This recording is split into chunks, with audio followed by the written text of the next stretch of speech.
different directions. So one person that I'd seen who had survived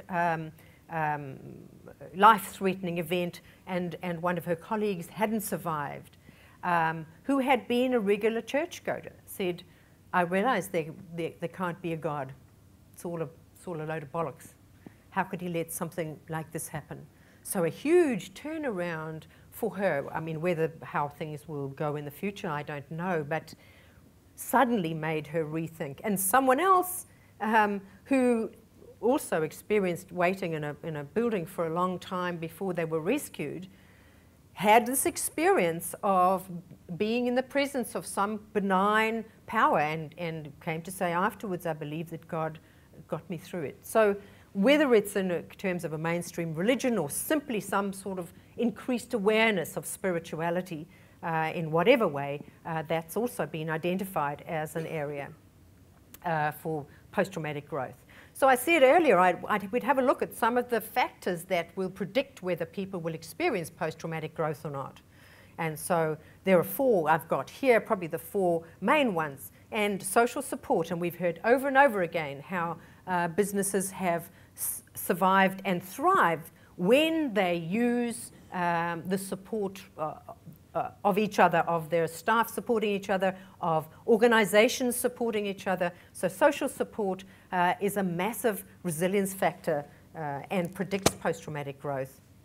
The second are just straightforward coping skills. People who know that when they're under stress, they need to have a look at, am I sleeping properly? Am I eating properly? Am I not depending on alcohol to help me de-stress? Am I getting a bit of exercise? Even though my gym has moved or gone or closed down, am I getting out with the dogs for a walk? Even though I'm tired, I know that I need to keep moving a bit. And finally, and sometimes most importantly, the thing people forget about most, am I getting pleasure in my life?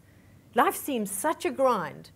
Am I actually scheduling in some of the things that I love doing to make sure that the reward center in my brain doesn't grind to a halt, that it actually stays stimulated and exciting and makes me feel good? Because those are the resources that we're going to draw on to deal with ongoing stresses. The third is a particular thinking style. And while some of this has to do with just the way people's brains are wired, there is no doubt that people can be taught how to think in this kind of proactively problem-solving way, that people can be encouraged to make sense of what's happened. I sometimes say to people, you know, here you go along in your life, and it's as though you're knitting a long scarf, and you plan and you think, oh, I'm going to have a bit of pink here, and I'll put a bit of blue there, and you carry on knitting, and suddenly you get landed with a ball of black wool. You didn't want that. You don't like it. You actually think it's really ugly. But if you try and escape it, it keeps bouncing back and whacking you on the head. The only way you can work with it is decide, I'm going to include this, and I'm going to knit it in, and look, I'll make it a little border down the side there, so that my scarf is not going to look like how I planned it, but it's knitted in, it's got a place, I can see it, I can cope with it, because I've found a space, I've found a way to knit it into the story of my life, into my narrative. So that's along about making sense of what's happened and some cognitive clarity, being clear about what this means for me, what this means for my community, and how I can move on. And finally, a concept that's been around for many, many years, developed by a chap called Albert Bandura, one of the legends of psychology, who has developed this idea of self-efficacy, which is really the belief that you do have the power to influence the way your life goes in some way. And he now has massive programs for whole communities on self-efficacy. So there are 4 resilience factors that organizations and leaders can pick up and develop in the people around them. So how do we put it all together? I've told you about the potential domains for post-traumatic growth. I've told you about the resilience factors within individuals that help to promote that. So when you notice positive change in one domain, look for the other domains. So if you hear somebody talking about wanting to make a change, look for an increase in confidence, even if it's sort of reasonably temporary. Provide social support. We know that that's a huge resilience factor, and that might be providing employee assistance programs for staff. It might be setting up or asking people if they would like to have small informal groups. The case study of the panel beaters, I just think, is such a wonderful example of all of this, where people were offered the opportunity to direct the way that change occurred, and breaking down of silos, that the spray painters got to speak to the mechanics, and cross-fertilized their ideas. So group support and group working, and obviously things like individual or group mentoring programs. Build coping skills. Organizations can promote healthy lifestyles in people, in their employees. There are lots of ways that that can be done.